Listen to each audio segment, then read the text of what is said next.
Why was a statue of Martin Luther erected in the Vatican last year? It was to participate in the commemorations of a historical event, 500 years of the Lutheran Reformation. And this year, Lutherans and Protestants of all denominations celebrate in Germany and elsewhere the historical beginning of their churches. But this is not the first time that Luther is celebrated in Germany. Adolf Hitler established October 31st as a national holiday to officially celebrate Luther's revolution against the Church of Rome. Hitler and Luther had many things in common, especially their hatred of both Catholics and Jews. You know, anti-Catholicism and anti-Semitism go hand in hand.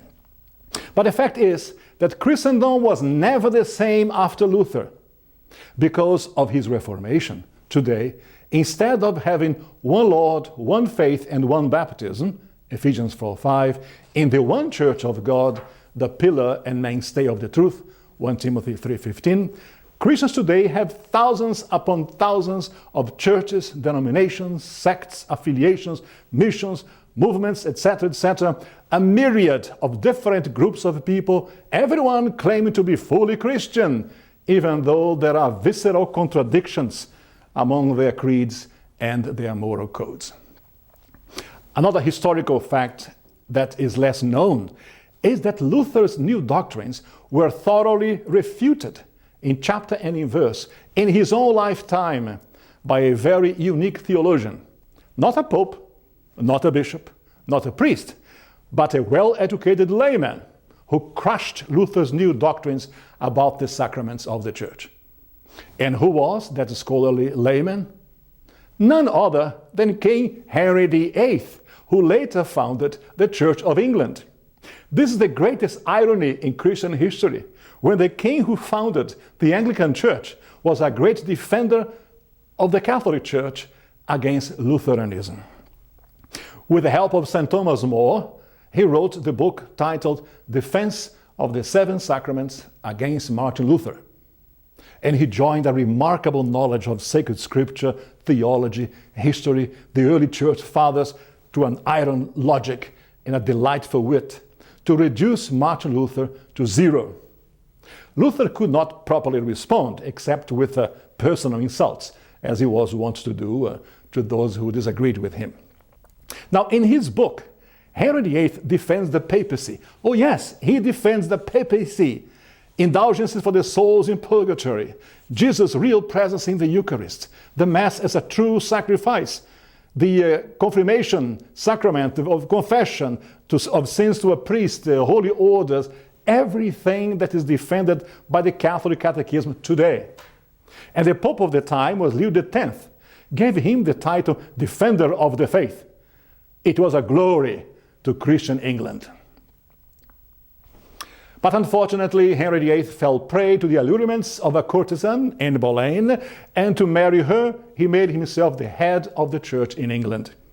The new English church gave him a divorce, and he married Anne Boleyn. The Church of England was founded. The Bishops' Conference of England, except one bishop, St. John Fisher, followed the king in his schism. It was a historical act of episcopal collegiality when the bishops left the church together.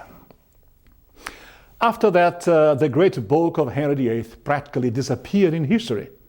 Of course, it became an indictment against both the Church of England and even the Crown, because in the book, Henry VIII, the founder of the Church of England, fiercely defended Roman Catholicism.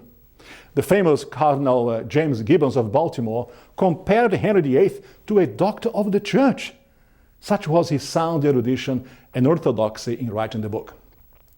The new millennium edition of this unique royal book of Catholic apologetics is now available to anyone interested in promoting the authentic reunification of Christians in the new evangelization. This edition was dedicated to the Queen of England, Her Majesty Elizabeth II, as a fraternal reminder of the beautiful union of faith that existed between England and Rome for well over 1,000 years. A copy of the book was sent to Buckingham Palace, as a gift to Her Majesty, and the editor, yours truly, drew her attention to the de-Christianization of Europe and its consequent Islamization, and the necessity to call all baptized Christians in Europe to reunite once again under one Lord, one faith, one baptism, Ephesians 4:5, in the one church of God, the pillar and mainstay of the truth, 1 Timothy 3:15. Lest Europe, the cradle of Christian civilization, will plunge into a dreadful twilight under the paganism of Islam. The Queen's secretary kindly sent to me a letter thanking for the gift in the name of Her Majesty, pointing out that a careful note had been taken of my comments expressing my concerns for the future of Christianity in Europe. Today, once again, there is great confusion about the sacraments among Catholics, especially marriage, the Eucharist, and confession.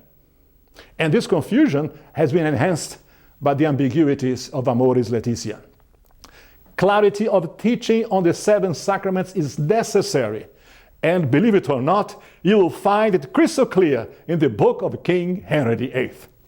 Poetic irony in history, when Roman Catholicism is fiercely defended by the founder of the Church of England. I recommend to Catholic seminarians and Catholic priests, as well as ministers of any non-Catholic denomination, to read this book. You have a great time reading it. In spite of the current crisis in the Catholic Church today, it is time to say, Lutherans, Anglicans, Protestants, come home to Rome. Now, my friends, if this story piques your curiosity to know more about this incredible historical irony, when the founder of the Church of England strongly defended Roman Catholicism, order your copy of the New Millennium Edition today while stock lasts. Thank you for your attention. I'm Raymond de Souza, and God bless you.